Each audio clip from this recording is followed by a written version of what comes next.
Jadi kita akan menyampaikan dampak dan penanganan gempa bumi dan tsunami yang terjadi di Sulawesi Tengah H+3 sampai dengan hari ini.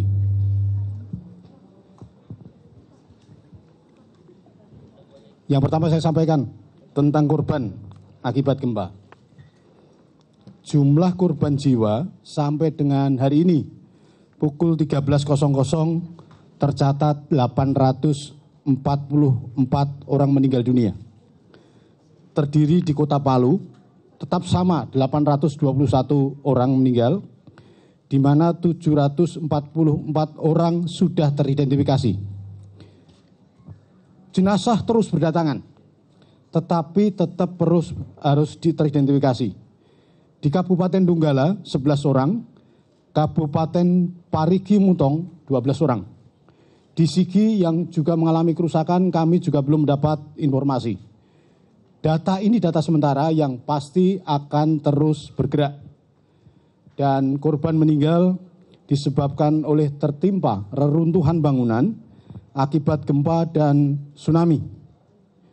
Dan korban kita berusaha untuk diidentifikasi, dan korban yang sudah kita temukan karena sudah 3 hari dalam kondisi ada yang sudah mengeluarkan bau dan sebagainya harus segera dimakamkan.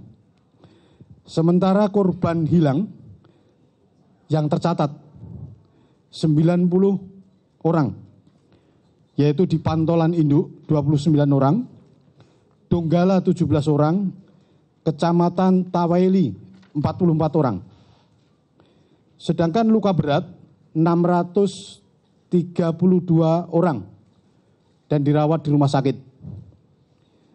Pengungsi terdapat 48.025 jiwa yang tersebar di 103 titik. Ini hanya untuk Kota Palu. Kita belum tahu yang di Donggala, di Parigi Mutong, dan di Sigi.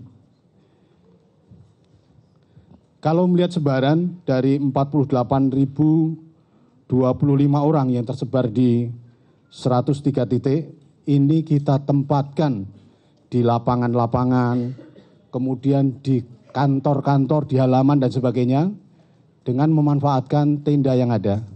Masyarakat yang sebelumnya mengungsi di bukit-bukit, mereka sebagian saat ini sudah mulai turun, bergabung dengan pengungsi yang ada di sana. Dan sampai saat ini belum semua kebutuhan dasar bagi para pengungsi tercukupi. Karena kita masih keterbatasan jumlah logistik, jumlah tenda, jumlah selimut, permakanan, layanan kesehatan, dan sebagainya. Kendala-kendala di lapangan tadi menyebabkan pelayanan kepada pengungsi belum dapat secara optimal. Kita masih memerlukan waktu untuk melakukan penanganan pengungsi dengan lebih baik. Oleh karena itu prioritas di dalam penanganan ada 6. Hari ini 6 prioritas yang dilakukan. Yang pertama, melanjutkan evakuasi, pencarian dan penyelamatan korban. Alat berat sudah berdatangan, terutama yang dari Palu. Namun kita memerlukan alat berat dalam jumlah yang banyak. Oleh karena itu, alat berat didatangkan dari luar, dari Mamuju, Gorontalo, Poso, Balikpapan. Jadi alat-alat berat diperlukan karena untuk membantu di dalam proses evakuasi. Apalagi korban yang tertimpa oleh reruntuhan bangunan, tertimpa oleh material longsor, dan tertimbun lumpur-lumpur likuifaksi yang ada di sana. Kita memerlukan alat berat. Tanpa alat berat, tim SAR gabungan mengalami kesulitan. Karena memang daerahnya luas, dan saat ini sumber daya yang ada masih terbatas. Begitu juga personil. Personil tim SAR gabungan masih perlu ditambah. Sehingga terus berdatangan relawan-relawan yang ada saat ini. Yang kedua, pemakaman jenazah yang saat ini ada di rumah sakit. Karena sudah 3 hari kondisi jenazah sudah mengeluarkan bau, sehingga dilakukan pemakaman massal yang dilakukan insya Allah pada hari ini di TPU Paboya, Kota Palu. Bapak Menko Polhukam, Panglima TNI, Kepala BNPB telah meninjau TPU Paboya dan sudah digali, disiapkan ada 1.000 lubang di sana. Untuk proses pemakamannya kita tetap akan menggunakan peraturan-peraturan yang ada. Artinya dipilah laki-laki, perempuan, kemudian didoakan. Jadi seperti yang kita lakukan pada saat pemakaman massal, pada saat menangani gempa bumi dan tsunami di Aceh. Juga pada saat kita menangani erupsi Merapi, di mana korban yang demikian banyak kita makamkan. Ketiga adalah percepatan pemulihan jaringan listrik. Karena belum semua Kota Palu listrik menyala. Donggala, Sigi, Parigi Mutong, 4 wilayah, 4 kabupaten kota tadi yang paling terdampak parah, kondisinya listrik masih padam. Apalagi kalau malam, gelap gulita, sehingga menyebabkan kesulitan di dalam proses evakuasi, kesulitan di dalam penanganan korban juga terhadap pada pengungsi. Untuk itu, 216 personil PLN masih memperbaiki gardu induk dan jaringan listrik.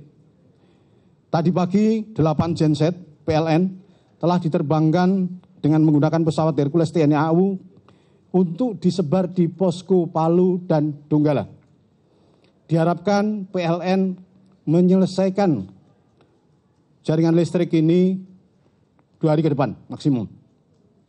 Kemarin saya sampaikan 3 hari, tapi ini sudah masuk hari kedua. Kemudian yang keempat, percepatan pengadaan BBM, terutama untuk genset rumah sakit dan operator seluler. Pasokan BBM dilakukan dari terminal bahan bakar minyak, dari Poso, Mutong, Toli-Toli, Pare-Pare.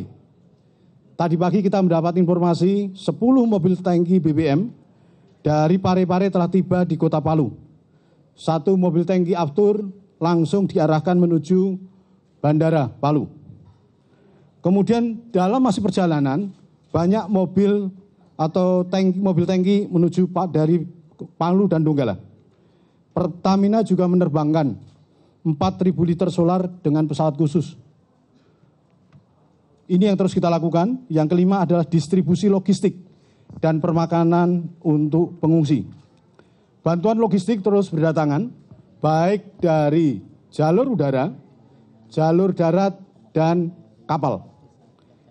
Kemudian logistik yang ada di gudang, di bandara, yang diangkut dengan pesawat Hercules, hari ini sudah sebagian dibagi kepada pengungsi.